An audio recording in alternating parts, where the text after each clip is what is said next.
Presiden Republik Indonesia dan Wakil Presiden Republik Indonesia memasuki ruang sidang.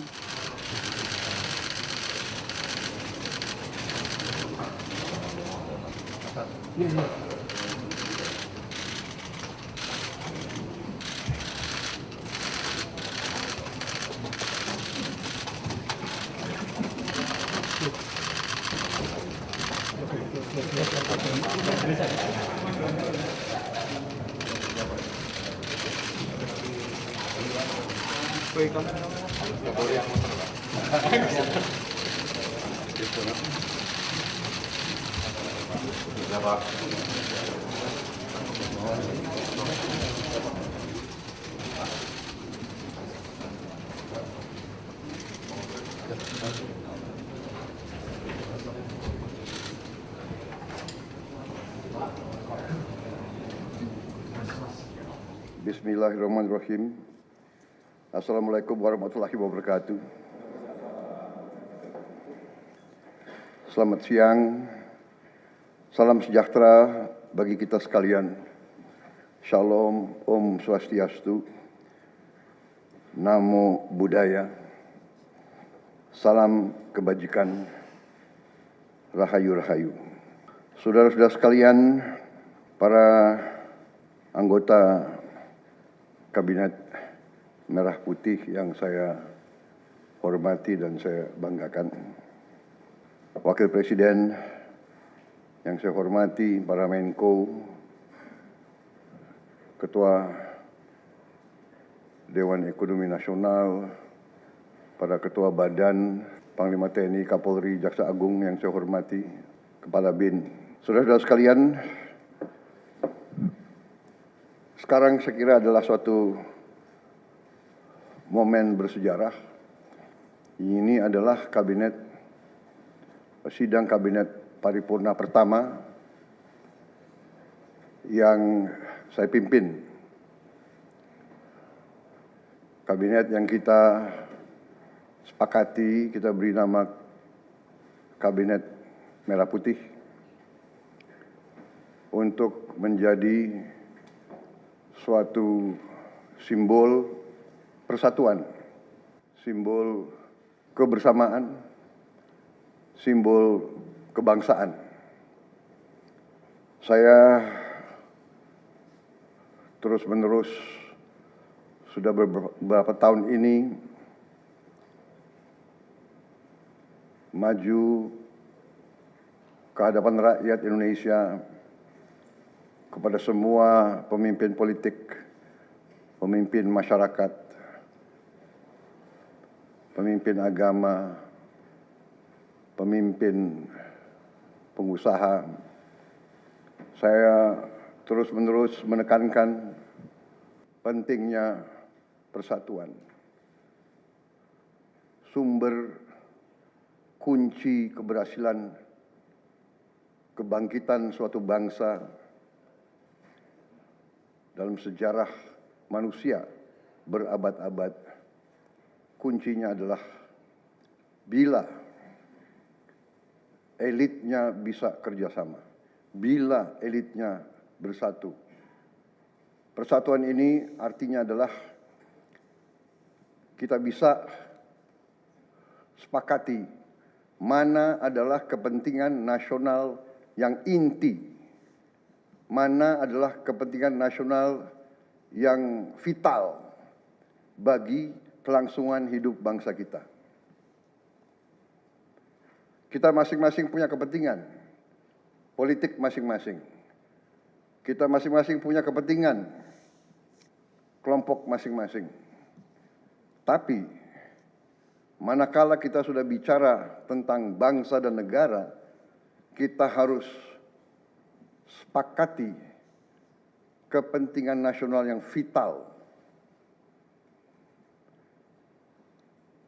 Saya meyakini bahwa kepentingan nasional vital kita tentunya harus kita sepakati adalah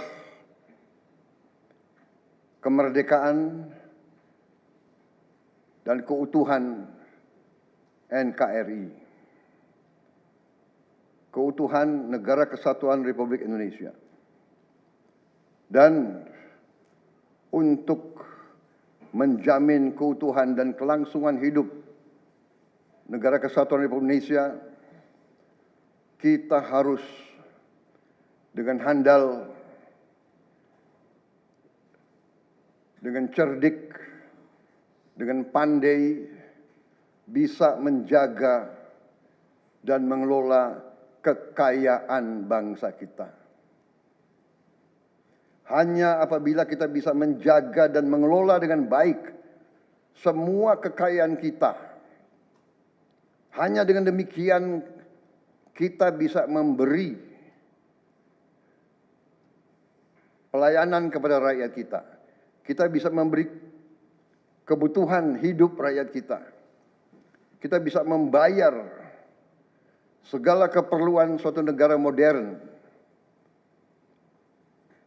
Dan di antaranya tentunya adalah menjamin kedaulatan bangsa. Saya ingatkan saudara-saudara sekalian, jangan sampai kita lupa dengan Undang-Undang Dasar kita sendiri, Undang-Undang Dasar 1945, yang jelas dalam pembukaannya tertera tujuan-tujuan nasional kita, di mana tujuan-tujuan nasional kita sangat jelas oleh pendiri-pendiri bangsa kita. Tujuan pertamanya adalah melindungi segenap bangsa Indonesia dan seluruh tumpah darah Indonesia. Ini tujuan nasional yang pertama untuk kita survive. Karena itu kita perlu memikirkan apakah kita sudah cocok atau tidak investasi kita kepada pertahanan bangsa Indonesia. Kedua, tentunya memajukan kesejahteraan umum. Saya katakan berkali-kali bahwa negara yang merdeka, rakyatnya harus merasakan kemerdekaan. Janganlah kita bangga menjadi anggota G20 kalau rakyat kita masih banyak yang miskin, masih banyak yang lapar. Mencerdaskan kehidupan bangsa mutlak. Pendidikan bagi kita adalah prioritas yang sangat tinggi. Saya kira ini terlihat komitmen kita kepada pendidikan. Kalau tidak salah, alokasi kita dalam anggaran 2025 untuk pendidikan salah satu tertinggi, Pak. Mungkin selama sejarah kita, Pak. Untuk pertama kali kita sudah 25%, Pak. Bu ya. 20.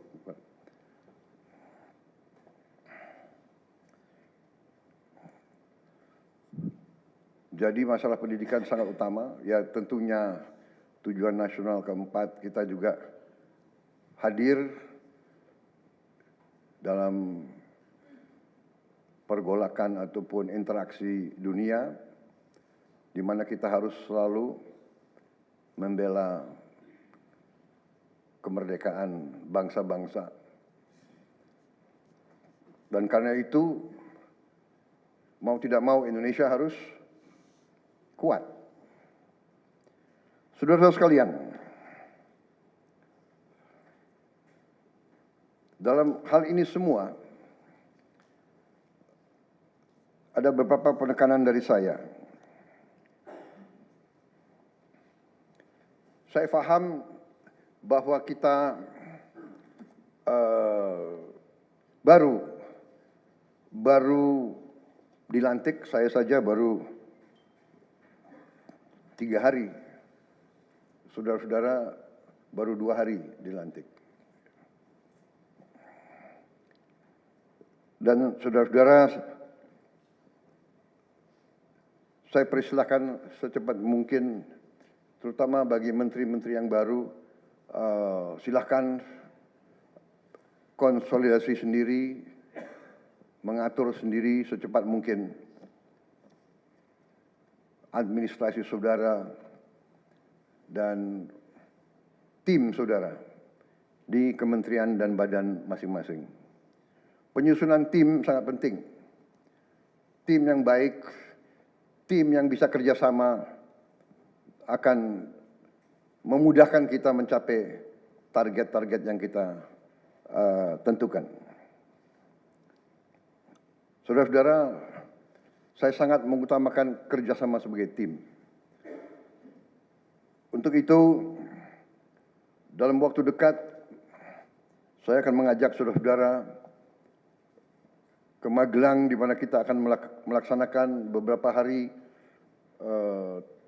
menambah pembekalan. Kemudian kita akan adakan koordinasi di tempat di Magelang, Jawa Tengah, di kawasan Akademi Militer.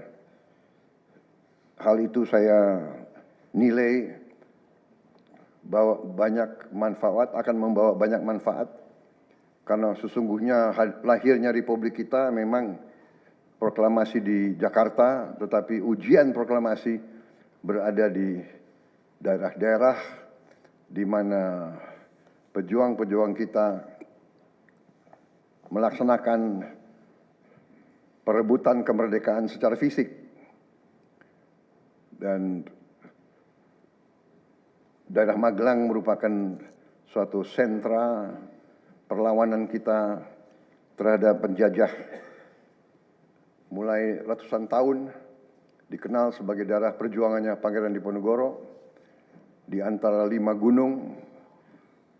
Itu saya kira cukup membawa suatu aura tradisi keberanian, tradisi heroisme, tradisi cinta tanah air. Saudara-saudara sekalian, jumlah anggota kabinet kita sebanyak 48 menteri. Juga ada badan-badan yang sangat strategis. Ini memang lebih banyak dari pemerintah sebelumnya. Jumlah ini saya sadari memang bisa dianggap tergolong besar. Tapi memang bangsa kita bangsa yang besar. Kita tidak dapat pungkiri bahwa kita negara keempat terbesar di dunia dari jumlah penduduk. Dari luas wilayah, kita luasnya sama dengan Eropa Barat. Di mana Eropa itu terdiri dari 27 negara. Kita satu negara. Mengelola Eropa itu membutuhkan 27 menteri keuangan, 27 menteri pertahanan, 27 menteri dalam negeri. Saudara-saudara, kita seluas Eropa. Saudara-saudara sekalian, kita juga memilih sistem politik demokratis. Kalau kita negara otoriter, mungkin kita cukup menjalankan semua dengan jumlah penduduk yang sedikit. Jadi saudara-saudara, ini tidak masalah. Yang penting kita bekerja dengan efisien. Yang penting kita tidak bekerja dengan seenaknya. Saya minta Menteri Keuangan, saya minta semua Menko, saya minta semua menteri telusuri lagi alokasi APBN. Pelajari lagi DIPA, pelajari lagi. Saya minta detail. Kegiatan-kegiatan yang terlalu seremonial, terlalu banyak seminar, terlalu banyak sarasehan, terlalu banyak konferensi, terlalu banyak perjalanan luar negeri, mohon dikurangi.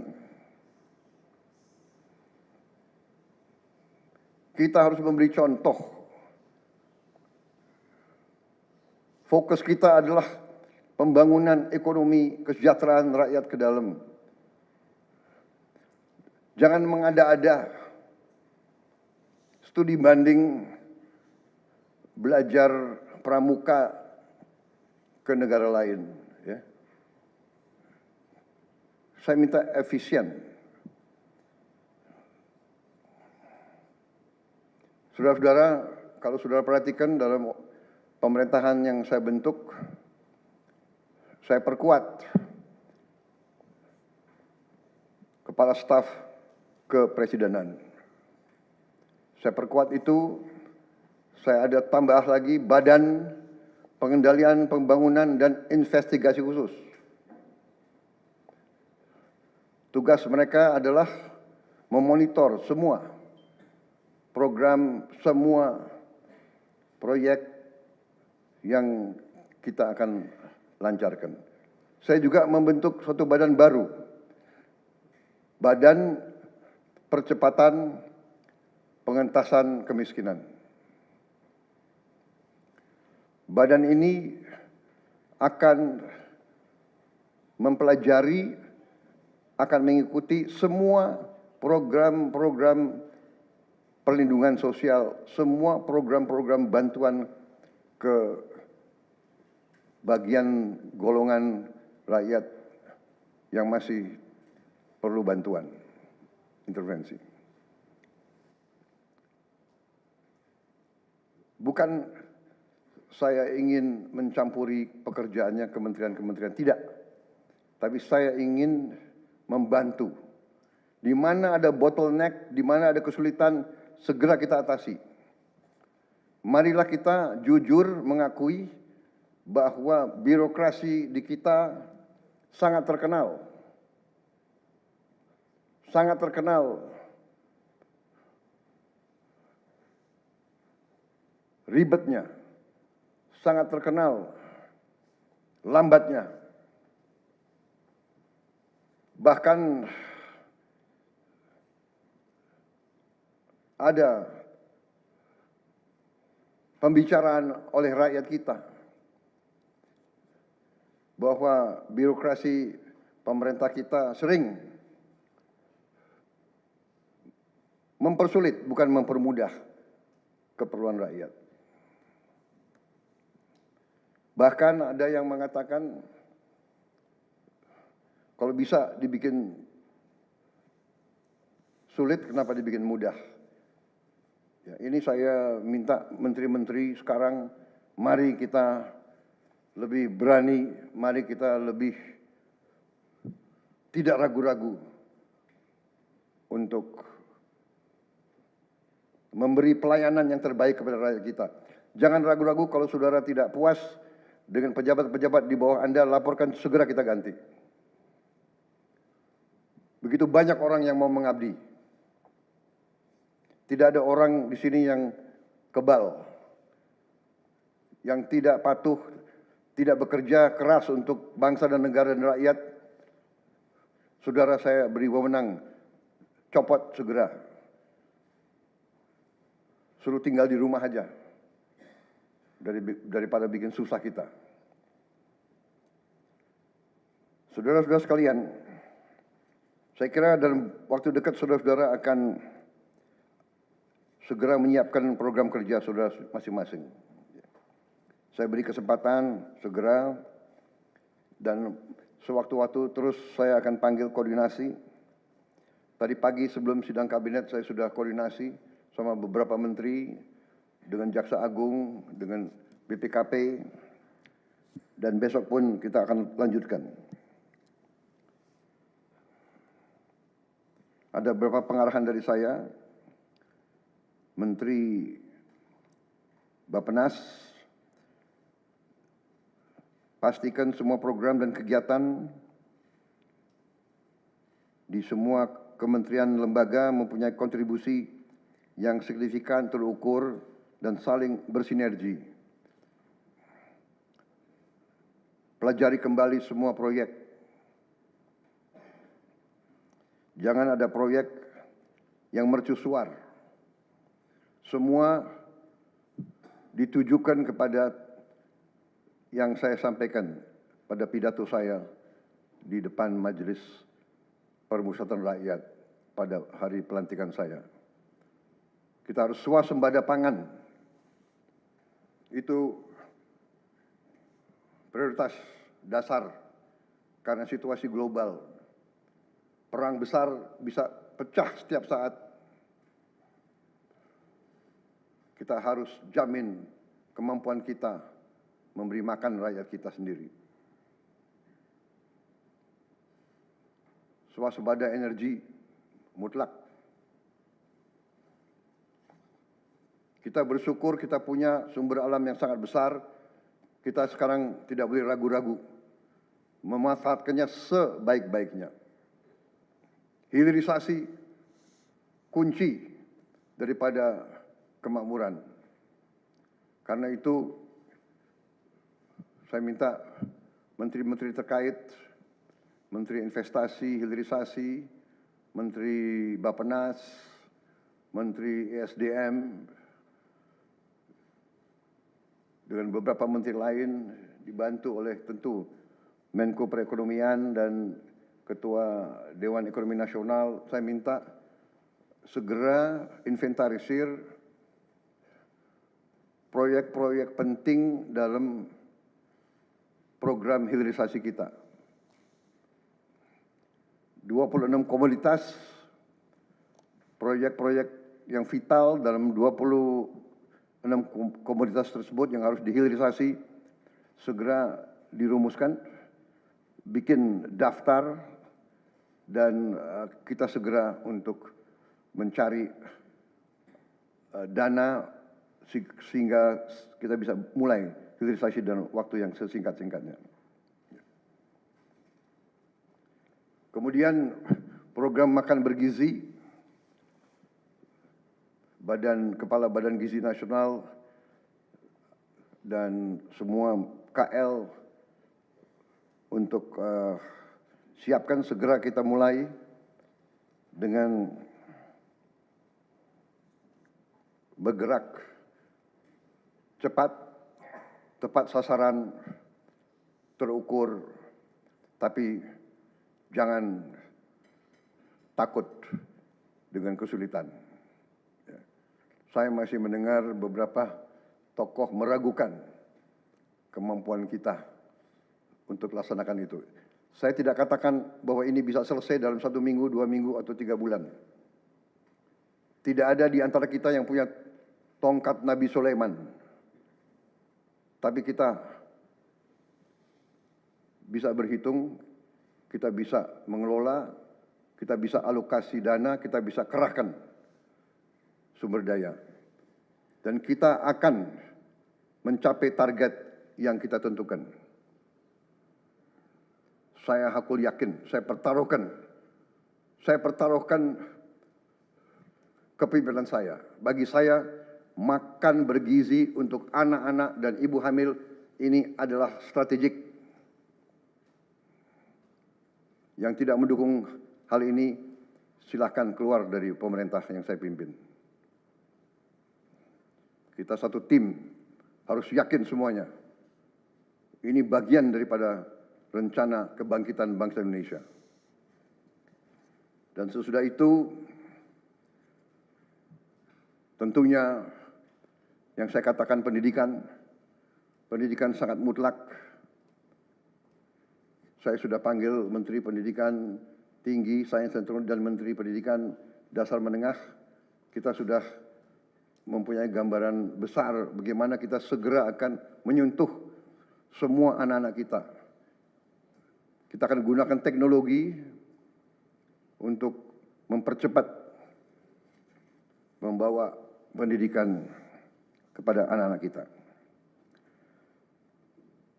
Dan ini sesudah itu tentunya kesehatan juga penting. Demokratisasi yang paling cepat, yang paling dirasakan oleh rakyat adalah pendidikan dan kesehatan. Kalau kita bisa memberi pendidikan yang terbaik untuk anak-anak kita, kesehatan yang memadai untuk seluruh rakyat kita, itu adalah demokrasi yang sebenarnya. Saudara-saudara. Menteri Kesehatan teruskan reformasi kesehatan. atasi kekurangan dokter dan tenaga kesehatan. Kita punya program khusus, nanti kita bahas tersendiri. Ini semua harus ditopang oleh pertahanan yang kuat, penegakan hukum yang tidak ragu-ragu. Saya minta Jaksa Agung, Kapolri, BPKP, Badan Intelijen Negara fokus ancaman yang berat bagi kita, judi online, narkoba, penyelundupan, penyelewengan, korupsi, kebocoran. Hanya dengan penegakan hukum yang tegas dan intelligence yang baik, bukti-bukti yang kuat, bisa kita segera mitigasi hal ini semua.